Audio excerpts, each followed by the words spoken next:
My name is Roshi, and if you are listening to this, I want you to know one thing: sometimes the people who are supposed to protect you, the ones who should stand beside you through thick and thin, are the very people who stab you the deepest. My parents didn't just doubt me. They didn't just laugh at my dreams. They took the one thing I had poured my soul into, the project that carried years of my blood, sweat, and tears, and they sold it behind my back as if it was worthless junk. They thought they were teaching me a lesson. They thought they were saving me from failure. What they really did was ignite something inside me that they never could have imagined. I wasn't born special. I wasn't born into money or privilege. I grew up in a small town, in a family that believed the only way to survive in this world was to play it safe. My father worked long hours as an accountant. My mother managed the house, and they taught me one rule: don't take risks. Life was about stability, not about chasing impossible dreams, but I was different. From the time I was a child, I saw the world through a different lens. I wanted to build, to create, to solve problems that no one else even noticed. When other kids were outside playing, I was the one inside dismantling old radios and computers, trying to understand how every little piece fit together. My parents scolded me constantly, saying I was wasting time, breaking things that were better left untouched. But I wasn't breaking, I was learning. Every screw I turned, every wire I soldered, every circuit I rebuilt, it was all leading me somewhere, even if no one else could see it. By the time I reached college, my curiosity had evolved into something much bigger. I was coding, designing, experimenting with ideas that kept me awake night after night. I didn't care about parties, or hanging out, or wasting time. I cared about creating something that mattered. My classmates called me obsessed. Professors warned me not to spread myself too thin. But I had a vision that burned inside me like fire, and nothing could extinguish it. And then came the idea, the one that would change everything. The one that would bring me both the greatest pain and the sweetest revenge of my life. It started as frustration. I was working on a research project and had data scattered across emails, spreadsheets, notes, and files. Hours wasted trying to organize it all. I thought to myself, why isn't there a tool that can bring all of this together? Why isn't there a system that can integrate, process, and present information seamlessly, almost like it's thinking for you? That question became an obsession. For months, I worked in silence. While others slept, I coded. While others went out, I stayed behind sketching designs, building prototypes, running endless tests. Slowly, my project began to breathe. It wasn't just a program, it was revolutionary, a platform that could save companies millions in wasted time and resources, a tool that could change the way the world worked. I knew I had something powerful in my hands. But I made a mistake. I thought my parents would finally understand. I thought, maybe this time, they would be proud of me. One evening, I sat them down and showed them everything. I explained the design, the purpose, the potential. I told them how this project could change my future, maybe even the future of business itself. They listened, or at least pretended to. My father leaned back, shook his head, and laughed. Roshi, do you really think anyone is going to pay you for this nonsense? You're wasting your time. You need to stop living in a fantasy and get a real job. My mother nodded, her voice sharp but tired. We didn't raise you to gamble with your life. Dreams don't pay bills. Be practical. In that moment, I felt something inside me crack. Their words weren't just discouragement, they were dismissal, rejection, betrayal. But I still held on to hope. I thought, maybe with time, they'd see what I saw. I couldn't have been more wrong. Weeks later, I returned home from college to find my room stripped bare. My laptop, my notes, my sketches, my prototypes. Panic gripped me as I searched, only to find my father waiting in the living room, his expression firm and unapologetic. We sold it, he said simply. It was time to end this nonsense. Now you can finally focus on your future, on real work. I felt the world collapse around me. They hadn't just doubted me, they had stolen from me. That project wasn't just code and paper. It was me.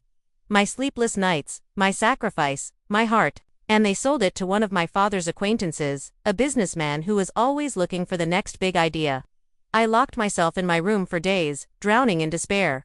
I thought about giving up, thought maybe they were right, maybe I was chasing shadows. But then the news began to spread. That businessman, the one who bought my project, was suddenly making headlines. Investors were lining up. Articles called him a visionary. My project, my creation, was being hailed as a groundbreaking innovation, and the world believed it was his. That was the moment my despair turned into fire. My pain transformed into rage. My betrayal became fuel. If they thought they had buried me, they were wrong. They had no idea what I was capable of.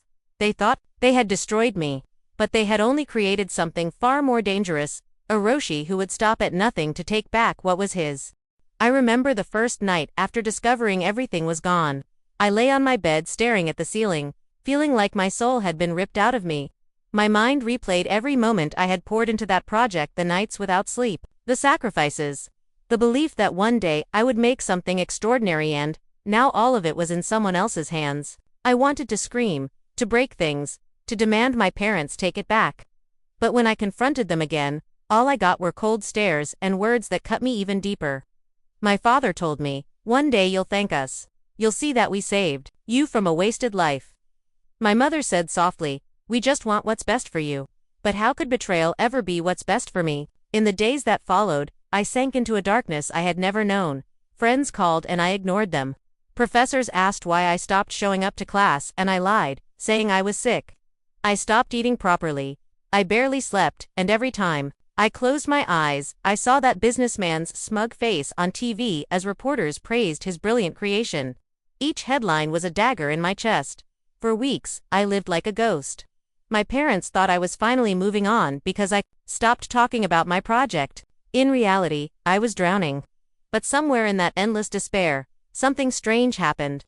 One night, sitting in my dark room, I realized something my parents could never understand.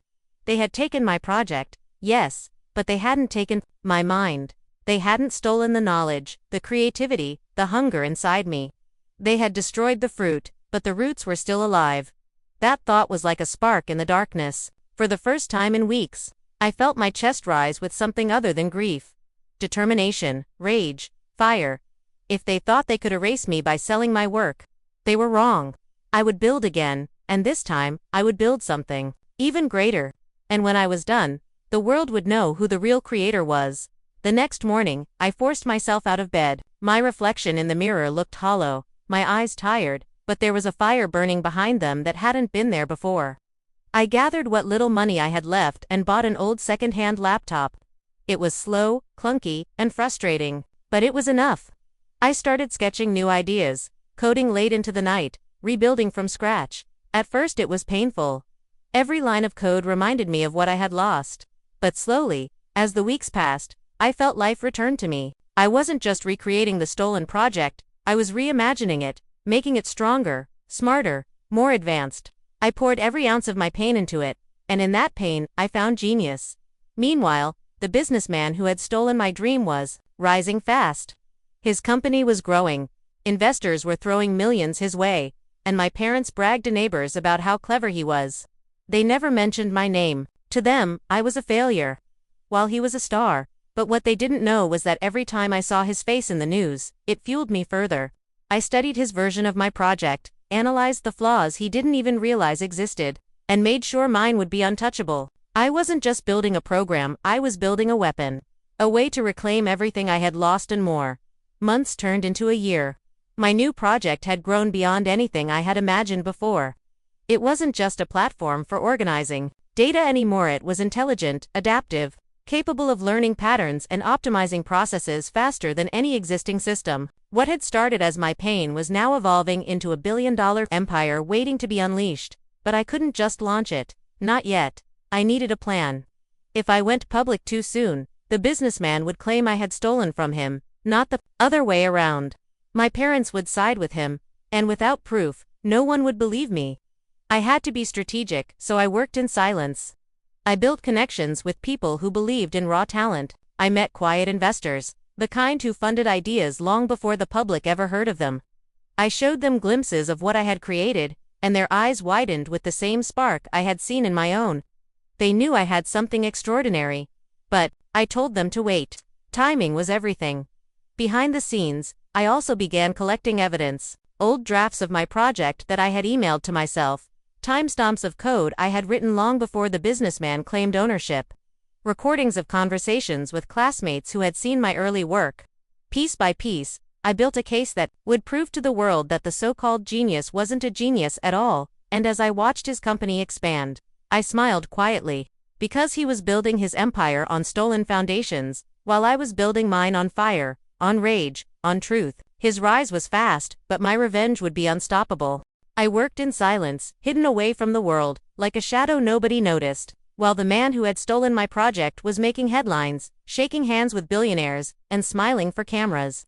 I was locked in a tiny room with a second-hand laptop, surviving on instant noodles and sheer determination. To the world, I didn't exist. To my parents, I was nothing more than a failure still clinging to childish dreams. But what none of them knew was that the quiet was my weapon. In silence, I was becoming unstoppable. My project had grown into something far more powerful than the version they had stolen. I tested it relentlessly, pushing it to its limits, and every time I found a weakness, I rebuilt it stronger. There were nights I worked until my hands cramped on the keyboard and my eyes blurred from exhaustion, but I welcomed the pain. The pain reminded me why I was doing this. It wasn't just about success anymore, it was about justice, about revenge, about reclaiming everything that had been ripped from me. Occasionally, I would overhear my parents talking about the businessman's company. They spoke about how fast he was growing, how smart he was, how proud they were to know him through my father. Sometimes, my father even bragged to relatives about how he had introduced that man to the idea of a lifetime.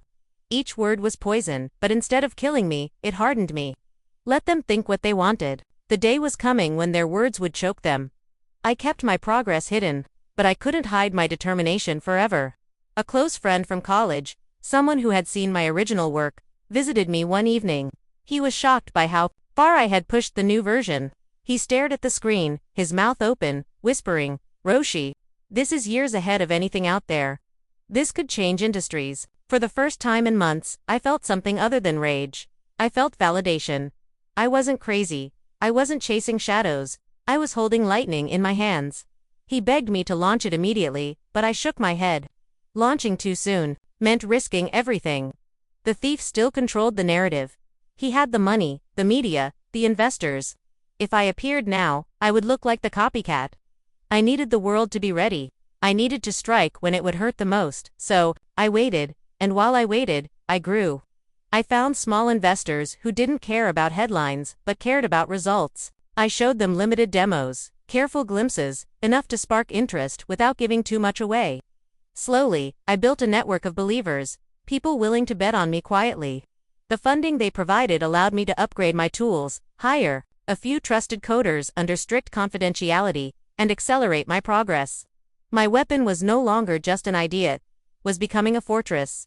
Meanwhile, the businessman's empire was expanding too quickly. With every new investor, every flashy announcement, I noticed cracks forming in his foundation. He didn't truly understand my project. He had bought the skeleton, but not the soul. When reporters asked him technical questions, he danced around them. When his company released updates, they were clunky, unstable, rushed. I watched closely, documenting every flaw, every mistake, because I knew one day I would use them against him. But the most painful part was watching my parents praise him as if he were their own son. They invited relatives over to brag about how brilliant he was. They told neighbors that he was proof of what discipline and practicality could achieve. Not once did they mention me. Not once did they acknowledge that I was the true creator. To them, I was invisible. One night, after overhearing my father gushing about the businessman's latest success, I felt a surge of rage so strong I almost burst into the room to scream the truth. But I stopped myself. Screaming wouldn't change anything. Proving them wrong, that was the only revenge worth taking. And so, I kept working. My project wasn't just functional anymore, it was revolutionary. It didn't just organize data. It predicted needs, learned from behavior, optimized decisions in ways no one else had even dreamed of. I knew the moment the world saw it, the so-called genius would be exposed for what he truly was, a thief, standing on borrowed ground. But revenge wasn't just about unveiling the truth. It was about timing, impact, and making sure the fall was as public as the rise. I wanted the world to see him crumble. I wanted my parents to choke on their own disbelief, and I wanted everyone who had laughed at me, doubted me, and dismissed me to realize they had underestimated the wrong person. Months turned into years, and patience became my sharpest weapon. Every day, I grew stronger. Every day the thief empire became more fragile. And deep inside, I knew the moment was coming, the moment I would strike and reclaim everything that was mine. The years that followed became a quiet war. While the world saw me as a nobody, I was sharpening my blade in the shadows, waiting for the moment to strike. My project had grown into something unstoppable, but I knew launching it recklessly would be suicide. The businessman still controlled the narrative. He was hailed as a genius, and his empire stood tall on the outside. But I could see the cracks forming, the weaknesses he tried to hide. I knew that if I played this right, his downfall would be spectacular. The first step was to test my creation in the real world without drawing too much attention. I reached out to small companies, startups struggling to compete against bigger rivals. I offered them my system quietly, under strict agreements that my name wouldn't be publicized. At first, they were skeptical. Why trust an unknown kid with something so important? But then they saw the results. In weeks, their productivity doubled, costs dropped. Tasks that once took days were finished in hours. They didn't just save money, they began outpacing their competition. Their disbelief turned into awe. Soon, more small companies wanted in. I wasn't famous, but I didn't need fame yet. I needed proof, and proof was exactly what I was building. Meanwhile, the businessman's empire was expanding recklessly. He was desperate to keep up with his investors' expectations, rolling out new updates and features without truly understanding the backbone of the system he had stolen. The cracks I had noticed became wider. Glitches, bugs, security failures. The media ignored at first, but customers whispered about. I collected every complaint, every angry forum post, every disgruntled user review. They were ammunition, waiting for the right moment. At the same time, I began forming connections. Through the startups using my system, I was introduced to venture capitalists, tech insiders, and industry leaders. I didn't reveal everything to them yet, but I gave them glimpses enough to keep them interested. Enough to make them curious about the mysterious developer no one had heard of. Whispers began spreading in quiet circles. There was someone out there building something extraordinary. Someone the so-called genius didn't know about. But I was careful. I made sure nothing could trace back to me too soon. Every piece of progress was encrypted, protected, hidden away from prying eyes. I knew the businessman had spies, people eager to sniff out competition. If he discovered me before I was ready, he would use his money and influence to bury me alive. So I smiled in silence, knowing that patience was my deadliest weapon. At home, nothing changed. My parents still treated me like a failure. They spoke proudly of the businessman's company, bragging about how successful he was, how much of a visionary he seemed. They never once suspected that their own son was quietly building something even greater. To them, I was wasting my life in front of a laptop. They couldn't see the empire I was constructing piece by piece. The more they dismissed me, the stronger my resolve became. I stopped trying to convince them. I stopped seeking their approval. I realized that my revenge wasn't just about destroying the thief, it was about proving to myself that I never needed their belief in the first place. Their betrayal had fueled me, but my victory would free me. One evening, while watching the businessman being interviewed on television, I noticed something that made me laugh. The host asked him a technical question about the system, and for a split second, his mask slipped. He stumbled, gave a vague answer, and quickly redirected the conversation. To the average viewer, it was nothing. But to me, it was proof he was an actor playing a role he didn't understand. His empire was a house of cards, and I was already holding the wind that would bring it down. I began working on a launch strategy. Not a quiet one, not a slow climb. I wanted the impact to shake the world. My plan was simple but devastating. Release my project at the very moment his company was at its peak hype, expose his failures with undeniable evidence, and then crush him with the truth that I was the original creator. To do that, I needed timing. I needed to know when his company would be most vulnerable. And soon, the perfect opportunity appeared. His company announced that they were preparing for an initial public offering, a massive stock market debut that would value them in the billions. Investors were salivating. The media was buzzing, and the world's eyes were all on him. It was his moment of glory, and I would make sure it became his downfall. In secret, I finalized my own version of the system, polished and perfected. I prepared documentation proving my original authorship, with timestamps, emails, and witnesses who had seen my early work. I gathered the companies who had quietly used my system and succeeded because of it. They agreed to stand by me when the time came. Piece by piece, my trap was set. The night before his company's big IPO announcement, I sat in front of my screen staring at my creation. My hands trembled, not with fear, but with anticipation. Years of pain, betrayal, and silence had led me here. Tomorrow, the world would see the truth. Tomorrow, I would take back what was mine. And I would make sure everyone, including my parents, understood the price of underestimating me. The morning of the IPO, the world was buzzing. News anchors were calling it one of the biggest debuts in tech history. Investors lined up like hungry wolves, desperate to throw their money into the so-called revolutionary company.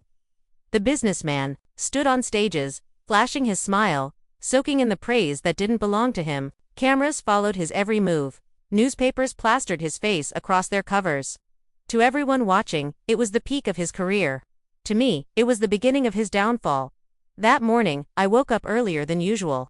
I sat in front of my laptop, staring at the screen glowing in the dark. My heart pounded in my chest, not with fear but with the fire of years of anger, betrayal, and determination. Today was the day. Today I would reveal the truth, not just with words, but with undeniable proof. Today, the mask would be ripped off the thief, and the world would finally see who had really built the empire they praised. My team of quiet supporters was ready. The small companies that had used my system prepared to give public statements. The venture capitalists I had carefully drawn into my circle had arranged for media coverage the moment I gave the signal. And I had something else: timed releases of documents, prototypes, and a fully functioning demo of my project. Polished to perfection, available for the world to see. At exactly noon, just as the stock market bell rang to open trading on his company's IPO, I pressed a single button. The first wave was subtle. A press release sent to major outlets titled, "The real creator of the billion-dollar project speaks." Within seconds, emails spread across the desks of journalists, tech, bloggers, and industry experts. Attached were files, screenshots, and witnesses' testimonies, all proving the truth of my work. The second wave was thunder. My project went live globally, free for anyone to test, with full features accessible from day one. No waiting lists, no expensive fees, no shareholders pulling the strings. People flocked to it instantly. Within minutes, forums exploded, social media buzzed, and hashtags began trending. Users compared my creation to the businessman's fragile system, and the difference was undeniable. Mine was smoother, faster, smarter, everything his wasn't. Then came the knockout blow. I released video recordings of my early development process, time-stamped logs from years before his company even existed, and statements from professors and colleagues who had witnessed my original idea. The internet lit up like wildfire. Headlines shifted in real time. Genius or thief? Tech CEO accused of stealing project, new system surfaces more advanced, more authentic. Investors froze, confused, torn between the glowing IPO numbers and the storm of doubt now flooding the market. By evening, the businessman was dragged into interviews he couldn't escape. Reporters confronted him with the evidence. His confident smile began to crack. He denied everything at first, claiming coincidence, claiming I was just an imitator. But the proof was overwhelming. The companies that had secretly worked with me came forward, showing their success with my system. Tech experts analyzed the code and declared publicly that my version was clearly the original, more advanced, more authentic. His empire wasn't built on genius. It was built on theft. The stock price that morning had soared. By nightfall, it crashed like a falling star. Investors panicked, lawsuits began circling, and regulators opened investigations. The empire he had built in my name collapsed faster than anyone could have predicted. The man who once stood as a visionary was now branded a fraud. And as for my parents, I will never forget the look on their faces. They sat in the living room, watching the news in silence, as the truth unraveled before their eyes. The proud expressions they once wore when speaking about the businessman were gone, replaced by shock, disbelief, and shame. For years, they had ignored me, belittled me, treated me like nothing. Now, the television screamed my name. The reporters spoke of my brilliance, and the world finally acknowledged me. My mother's hands trembled as she turned to me, whispering, "Roshi, this was yours." My father couldn't even speak. His face was pale, his jaw clenched, his pride shattered. For once, he had no words to dismiss me. For once, he was forced to see the truth he had denied for so long. And me. I didn't shout. I didn't gloat. I didn't need to. Revenge had never been about screaming or demanding apologies. It was about justice, about balance, about proving that betrayal comes with a price. And that night, as the businessman's empire crumbled and my parents finally saw me for who I was, I felt the weight of years lift from my chest. But I wasn't finished. The collapse of his empire was just the beginning. My project was free, alive, and growing faster than anyone could have imagined. Investors now begged to work with me. The same media that once ignored me now chased me for interviews. The world had shifted, and I stood at the center of it. For years, I had been silenced, betrayed, and underestimated. But not anymore. My name was no longer a shadow, it was a storm. And those who had doubted me would never forget it. The days that followed were nothing short of chaos for the world, but for me, they were liberation. My name spread like fire through the headlines. Every news channel, every blog, every tech magazine ran stories about the real genius behind the billion-dollar project. They compared my quiet years of struggle to the businessman's hollow fame, and the contrast was too powerful to ignore. The public loves a story of betrayal, of hidden truth finally revealed, and I had given them one that shook industries to the core. The businessman tried to fight back. He hired lawyers, launched PR campaigns, and claimed he had developed everything himself. But the evidence I released was a tidal wave that crushed every lie he tried to build. My logs, my prototypes, my timestamps, they were irrefutable. Experts analyzed both systems and declared that mine wasn't just the original, it was far superior. The narrative had shifted permanently. He was no longer a visionary. He was a thief exposed before the entire world. Investors turned on him, instantly. Those who had poured billions into his IPO now demanded answers. Lawsuits piled up so quickly that his company's legal team couldn't keep up.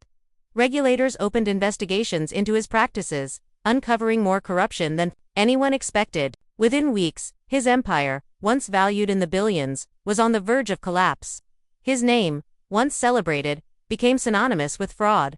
Meanwhile, my project flourished. The companies that had quietly supported me now stepped into the spotlight, praising my system openly. Users flocked to my platform, abandoning his in droves. Within months, I wasn't just competing with him, I had completely replaced him. My creation became the new standard, a revolution that spread across industries like wildfire. But as the world celebrated me, I found myself facing a quieter, more personal storm at home. My parents, for years, they had dismissed me, belittled me, and praised the man who stole from me. Now, the truth stood before them, undeniable. The house felt heavier, quieter, as though even the walls carried their shame. One evening, as I sat working in my room, my father knocked on the door. He hadn't done that in years. He stood there, his usual sternness gone, his eyes avoiding mine. "Roshi," he began, his voice unsteady. We didn't know. We thought." He stopped, the words catching in his throat. For the first time in my life, I saw him struggling with regret. My mother joined him, her eyes wet with tears. "We're sorry," she whispered. "We should have believed in you. We should have trusted you." I looked at them, these people who had been my greatest wound and my greatest fuel. Part of me wanted to forgive them instantly, to let the years of pain dissolve into this moment. But another part of me remembered every night I had sat alone. Every time they had praised the thief instead of me, every cruel dismissal of my dreams. Forgiveness was not so simple, so I didn't lash out, and I didn't embrace them. I simply said, "You don't need to say anything. The world knows now. And so do you." My voice was calm, steady, but the weight of my words hung in the air, like a sword. They lowered their heads, unable to argue. For once, they had nothing left to deny. In the weeks that followed, I noticed how carefully they spoke to me, how they tried to reconnect with small gestures left by my desk, quiet attempts at conversation, questions about my work. It was awkward, hesitant, but it was something. Perhaps in time, bridges could be rebuilt. But for now, I didn't need their approval. I had already proven everything I needed to. As for the businessman, his fall was brutal. The media that once celebrated him now tore him apart, digging into his past, unearthing every shady deal, every lie. He was hounded everywhere he went, his face no longer admired but despised.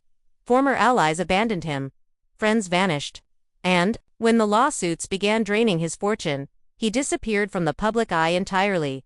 A broken man haunted by the empire he stole, but could never truly own. And me. I rose. My system wasn't just a success, it became a legacy. Universities studied it, industries depended on it, and my name was etched into history as the one who had revolutionized the field. I traveled the world, not for fame, but to see the impact of my work in real lives, in real communities. Every success story that came from my creation felt like another piece of justice. But deep inside, I knew my greatest victory wasn't the billions my project now earned. It wasn't the fame, the recognition, or even the downfall of the thief. My greatest victory was the silence of my parents who could no longer call me a failure, the silence of the world that had once ignored me, and the silence in my own heart where pain had once screamed. That silence was peace. That silence was revenge fulfilled. I had started this journey as nothing, abandoned by those who should have believed in me. But I ended it as everything they had denied, me respected, proven, unstoppable. My name is Roshi, and my story is no longer about betrayal. It is about triumph born from fire.